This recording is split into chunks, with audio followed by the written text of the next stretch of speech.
Hi everyone and welcome to my prep zone. And आज के इस पर्टिकुलर वीडियो में हम बात करेंगे about MBA and loan process. अब एज वी ऑल नो कि एमबीए के कुछ स्पेसिफिक कॉलेजेस की फीस तो काफ़ी कम है, पर कुछ कॉलेजेस ऐसे हैं जिनकी फीस अच्छी खासी है। अब ये टीयर 1, टीयर 2, टीयर 3 कॉलेज कोई भी हो सकते हैं। मैक्सिमम कॉलेजेस की फीस रहती है आपकी 20 lakh plus, 25 lakh plus, even 15 lakh, 10 lakh, इस तरह से। और हर कोई उस पर्टिकुलर अमाउंट को शायद अफोर्ड नहीं कर सकता उस पर्टिकुलर टाइम पे। तो इसलिए बहुत से लोगों को डाउट है कि सर मैंने अपना कैट निकाल लिया, मैंने अपना जेड निकाल लिया, या मैंने कोई भी अपना एंट्रेंस एग्जाम निकाल लिया, उसके बाद सर मैंने कॉलेज भी कन्वर्ट कर लिया, पर क्योंकि कॉलेज की फीस इतनी ज़्यादा है तो शुड आई टेक लोन और नॉट। तो इस पर्टिकुलर वीडियो में हम यही सारी क्लैरिफिकेशंस को देखेंगे। तो सबसे पहली चीज़ क्या है कि ये टेबल ऑफ कंटेंट है। इसमें हम बात करेंगे इस पर्टिकुलर वीडियो में how to finance your MBA, top colleges कौन से हैं, एजुकेशन लोन लेना कैसे है, पब्लिक सेक्टर जो बैंक है वो लोन कितने रेट ऑफ इंटरेस्ट पे ऑफर करते हैं, प्राइवेट बैंक्स और एनबीएफसीज वो कितने रेट ऑफ इंटरेस्ट पे आपको लोन ऑफर करते हैं, लोन को अप्लाई कैसे किया जाता है, एलिजिबिलिटी क्राइटेरिया है क्या कुछ, और इसी के साथ डॉक्यूमेंट्स क्या क्या चाहिए। तो एक एक करके सारी चीज़ें देखेंगे। तो सबसे पहली चीज़ है how to finance your MBA. सबसे पहला और सबसे मोटा जवाब, सिंपल सी बात, if you are able to arrange that amount of money in that particular time.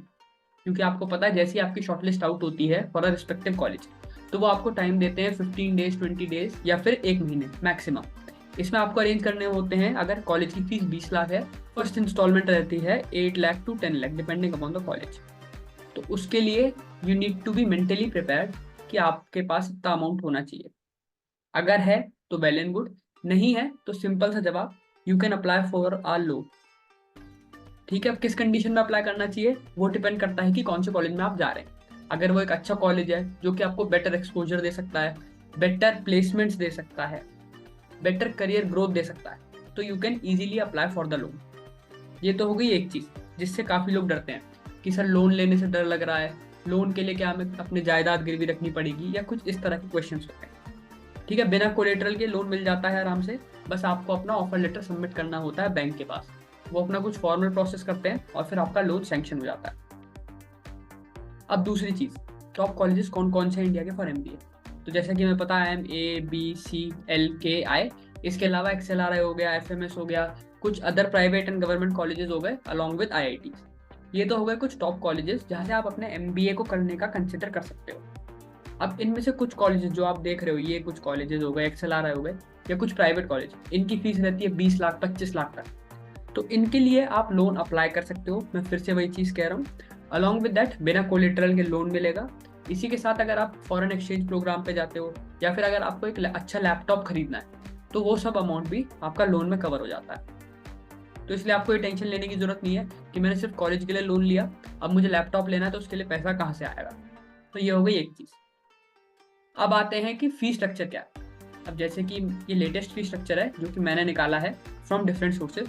अब IIM अहमदाबाद की फीस आप देख सकते हो कितनी ज़्यादा है, 24 लैक्स, कैलकाटा की 23 लैक्स, फिर 24 लैक्स, 20 लैक्स, 19 लैक्स, इस तरह से। और ये जो सारे कॉलेजेस हैं, ये जो फीस है ये एक्सक्लूड करके है आपका फॉरेन एक्सचेंज प्रोग्राम। मतलब आप अगर आखिरी वाले ट्रिमेस्टर या फिर सेकेंड लास्ट ट्रिमेस्टर में फॉरेन एक्सचेंज पे जाते हो to get a better exposure, तो आपकी फीस अच्छी खासी 4 से 5 लाख रुपए और बढ़ जाती है। ठीक है, तो ये सिर्फ फीस है। इसके अलावा अगर आप लैपटॉप लेते हो, कुछ भी लेते हो फॉर योर स्टडीइंग पर्पस, तो वो भी अलग से इंक्लूड होगा। तो अब क्योंकि इतनी ज़्यादा फीस है और हर कोई बंदा उस पर्टिकुलर टाइम पे इस अमाउंट को अरेंज नहीं कर सकता, तो इसीलिए लोन की फैसिलिटी प्रोवाइड की जाती है टू ईच एंड एवरीवन जिसने कि कॉलेज कन्वर्ट किया हो। अब एक चीज़ और, अब मैक्सिमम कॉलेजेस कवर होते हैं। अब हर बैंक का अपना क्राइटेरिया होता है। बैंक के पास अपनी एक लिस्ट होती है, फॉर एग्जाम्पल SBI के पास, कि हम इन टॉप 50 कॉलेजेस को ही लोन देंगे। CBI के पास, मतलब सेंट्रल बैंक के पास, कि हम टॉप 40 कॉलेजेस को ही लोन देंगे। तो उस लिस्ट में आपको देखना पड़ेगा, जब आपका ऑफर लेटर आएगा तो आपको देखना पड़ेगा मैं कौन से बैंक में अप्लाई करूँ लोन के लिए, और क्या वो पर्टिकुलर कॉलेज उनकी रैंकिंग में आता है या नहीं। अगर आता है तो डायरेक्टली लोन मिल जाएगा after a formal documentation process. अब एक सवाल आता है, सर कितने इंटरेस्ट पे लोन लूँ, ये भी तो इम्पोर्टेंट है ना। पैसा आप ले रहे हो तो पैसा आपको चुकाना भी पड़ेगा, हो सकता है 8%, 9%, वो देखते हैं। अब ये मैंने डेटा निकाला है कि जो भी आपके पब्लिक सेक्टर बैंक है, जैसे SBI, PNB, कैनरा, देना, central bank of India, Punjab, union bank, ये सब जो बैंक्स हैं ये आपको इंटरेस्ट रेट प्रोवाइड करते हैं। जैसे कि मैंने मेंशन किया है कि SBI से आप लोगे तो 8 से 10.5 डिपेंडिंग अपॉन कि उस टाइम का क्या सीन चल रहा है। 8.35 से 10.95 ये आप अपने अकॉर्डिंग देख सकते हो। और इसी के साथ जो मैक्सिमम अमाउंट लोन ये सेंक्शन कर सकते हैं, मतलब fees plus laptop plus foreign exchange सब मिला के, तो SBI 30 लाख कर सकता है, PNB 75 लाख, कैनरा बैंक 40 लाख, 15 लाख, इस तरह से आप देख सकते हो अगर आप पब्लिक सेक्टर बैंक में अप्लाई कर रहे हो for a loan. Along with that आपको ये भी देखना है, फॉर एग्जाम्पल मैं देना बैंक में अप्लाई करना चाहता हूँ लोन के लिए, तो उसके लिए आपको देखना है कि कौन कौन से कॉलेजेस की लिस्ट है जो ये कंसिडर करते हैं अंडर टॉप 50 या टॉप 60, तो उन्हीं कॉलेजेस को लोन मिलेगा। अब ये है प्राइवेट सेक्टर बैंक और NBFCs। अब इसमें आप देख सकते हो कि जैसे IDBI बैंक है, एक्सिस, ICICI है, और भी बहुत सारे बैंक्स हैं। इनका रेट ऑफ इंटरेस्ट क्या है, 8.5 से 10.5, 8.8, 10.5, इस तरह से।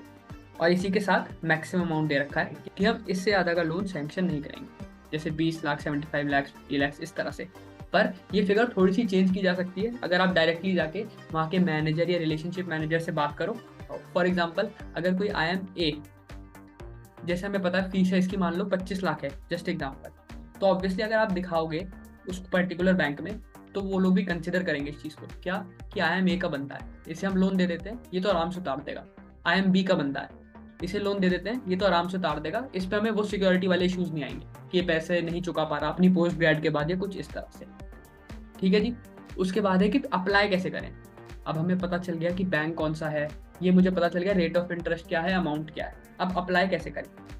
सबसे पहली चीज़, जब भी आप लोन लेने जाओ तो आप अपने मल्टीपल ऑप्शंस को एक्सप्लोर करो। फॉर एग्जांपल X ये है, ये वाला Y बैंक है, तो इसमें आप देखो यार अगर मैं इस बैंक से लोन लूँगा तो मुझे कितने रेट ऑफ इंटरेस्ट में मिल रहा है, मैं इस वाले बैंक से लूँगा तो मुझे कितने रेट ऑफ इंटरेस्ट में मिल रहा है। तो आपको ये सब चीज़ें कंसिडर करनी पड़ेंगी। ठीक है। इसके अलावा क्या फ्लोटिंग है, क्या सिंपल इंटरेस्ट है, कंपाउंड इंटरेस्ट है, मुझे ये जो अमाउंट है जो मैं लोन पे लूँगा उसे मुझे कब से रीपे करना स्टार्ट करना है, तो ये सारी चीज़ें आपको कंसिडर करनी पड़ेंगी। दूसरी चीज़ ये है कि आजकल क्योंकि टेक्नोलॉजी काफ़ी ज़्यादा आगे बढ़ चुकी है, तो आप पूरा अमाउंट लोन का ऑनलाइन भी सेंक्शन करा सकते हो या फिर इन पर्सन किसी मैनेजर या फिर रिलेशनशिप मैनेजर से जाके मिलके ये पूरा अमाउंट सेंक्शन करा सकते हो। उसके बाद क्या होगा, अगर आपने अप्लाई किया है ऑनलाइन या इन पर्सन में, तो वहाँ से एक बैंक रिप्रेजेंटेटिव आपको कॉल करेगा और आपको बताएगा कि ये प्रोसेस रहेगा, आपका कॉलेज कंसिडर हो रहा है हमारी लिस्ट में, we can sanction you a loan. फिर उसके बाद वो बैंक रिप्रेजेंटेटिव आपको बताएगा कि आपको क्या क्या डॉक्यूमेंट्स लगेंगे जिससे कि आपका जो प्रोसेस है वो स्टार्ट हो सके फॉर लोन। फिर आपका जो प्रोसेस है वो पूरा रिव्यू फेज में जाएगा जिसमें वो आपके ऑफर लेटर को वेरीफाई करेंगे और इसी के साथ आपके जो गवर्नमेंट IDs हैं वो सारे वेरीफाई होंगे। अगर वो सब वेरीफाई हो जाते हैं तो आपको बैंक अप्रूव कर देगा फॉर द लोन। फिर फाइनली ये कॉन्ट्रैक्ट साइन होगा जिसमें कि कुछ डिटेल्स लिखी होंगी, रेट ऑफ इंटरेस्ट लिखा होगा, रीपेमेंट पीरियड लिखा होगा, इस तरह से। और जैसे ही आप ये सब साइन करोगे तो विद इन 2 to 3 डेज आपका जो लोन अमाउंट है वो डायरेक्टली जिस कॉलेज के लिए आप अप्लाई कर रहे हो उनके अकाउंट में डायरेक्टली चला जाएगा। और एक सजेशन ये है कि जब ये सब हो जाए तो आप अपना जो यूसेज है लोन का, कि आप कितना अमाउंट खर्च कर रहे हो, for example for a laptop, for a particular book, तो उसका भी आप एक बार ट्रैक रखते रहना अपने एंड पे भी। ठीक है। अगर आप कुछ खरीद रहे हो लैपटॉप तो उसकी एक रिसिप्ट ले ली एंड देन आप उसे बैंक पे सबमिट करके उसका रिम्बर्समेंट ले सकते हो, वो भी आपका लोन में कंसिडर होगा। अब आते हैं डॉक्यूमेंट्स क्या क्या चाहिए फॉर लोन। पहली चीज़ क्या है, आपकी 10th 12th ग्रेजुएशन ये सारी मार्कशीट चाहिए होंगी। अलॉन्ग विद दैट आपका PAN card, Aadhaar card, passport, voter ID card, इनमें से कुछ 2 या 3 डॉक्यूमेंट्स डिपेंडिंग आपको बैंक रिप्रेजेंटेटिव बता देंगे कि मुझे KYC यानी नो योर कस्टमर के लिए क्या क्या डॉक्यूमेंट्स चाहिए। उसके साथ आपको अपने एड्रेस प्रूफ के लिए electricity bill, ration card, Aadhaar card, bank passbook, voter ID, depending कि वो लोग क्या मांगते हैं और आप पे क्या अवेलेबल है उस टाइम पे। उसके साथ आपको एक को एप्लीकेंट बनाना पड़ेगा। को एप्लीकेंट मतलब जो आपके बिहाफ पे भी साइन करेगा for that particular loan amount. तो आप देख लेना आपको को एप्लीकेंट किसे बनाना है, क्योंकि जिस बंदे को भी आप को एप्लीकेंट बनाओगे तो फिर आपको उस बंदे का बैंक स्टेटमेंट सबमिट करना पड़ेगा बैंक में फॉर द प्रीवियस 6 मंथ्स। और इसी के साथ साथ आपके जो पेरेंट्स हैं या को एप्लीकेंट, उनका income tax return for the previous 2 years वो आपको सबमिट करना पड़ेगा। तो ये हो गया document process. Obviously offer letter भी सबमिट होगा, वो तो गोज विदाउट सेइंग है। तो आई गेस उनके सारे डाउट्स क्लियर हो गए होंगे। अब बात करते हैं कि आपको इस स्टेज तक पहुंचना कैसे है, आपको टॉप कॉलेजेस में पहुंचना कैसे है, अब उसके ऊपर बात करते हैं, क्योंकि लोन का तो बात की चीज़ है। पहली चीज़ है परसेंटाइल निकालना। तो उसके लिए I would like to tell कि प्रेपजोन ने अपना लॉन्च किया है basic to advanced batch for each and every student जिसे अपने ड्रीम कॉलेज तक पहुंचना है। इसमें आपको पर्सनलाइज मेंटोरशिप मिलेगी जिसमें कि आपकी डाउट सॉल्विंग रहेगी और एवरीथिंग। आप जस्ट अपने मेंटोर को डायरेक्टली व्हाट्सएप करोगे during a CAT preparation phase with your doubt, और वो डाउट जल्दी से जल्दी रिसॉल्व हो जाएगा। क्लासेस और लाइव सेशन होंगे आपके गूगल मीट पे। इसके अलावा जैसे कि मैंने कहा, एक्सेसिबिलिटी हर टाइम रहेगी, टाइमिंग कन्वीनियंट रहेगी।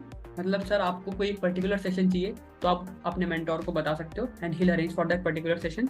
रेगुलर असाइनमेंट और टेस्ट मिलेंगे इस बैच में। कोर्स की ड्यूरेशन रहेगी 4 to 5 मंथ्स, मतलब 4 से 5 मंथ में आपका जो कैट का सिलेबस है वो करा दिया जाएगा, और जो रिकॉर्डिंग है वो आपकी Z तक अवेलेबल रहेंगी। डाउट एंड प्रैक्टिस सेशन वो नवंबर तक चलते रहेंगे।